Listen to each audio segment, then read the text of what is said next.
இருக்காங்களே. முதல்ல நல்லா ஒண்ணு கேட்டுங்க, இது சிம்பு அதுக்காக கூட்டணவங்க கூட்டம்லாம் இருக்குது ரெண்டாவது பட்சம். இது தமிழோட கூட்டம், தமிழ் நாட்டுக்கான கூட்டம். கூட்டம் இது சரிங்களா?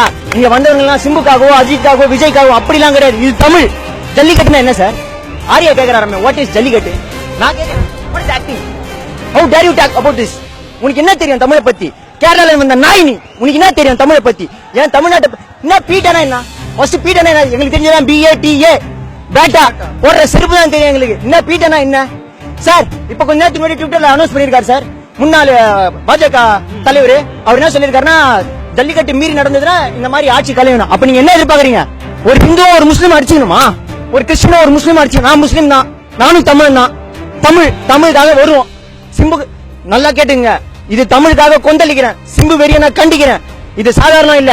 இத மாதிரி இன்னும் எத்தனை போராட்டம் நடத்துவோம். இன்னும் 20 வருஷம் கழிச்சு மவுண்ட் ரோட்ல நடத்துவோம் ஜல்லிக்கட்டு நடக்கும். ஜல்லிக்கட்டு நடத்துவோம். இதுக்காக என்ன வேணாலும் சரி, எங்களை அரெஸ்ட் பண்ணாலும் சரி, என்ன நடந்தாலும் சரி, உயிரை கொடுத்தாலும் நாங்க தமிழை காப்பாத்துவோம். தமிழ் என்ன என்னைக்கும் அழியாது.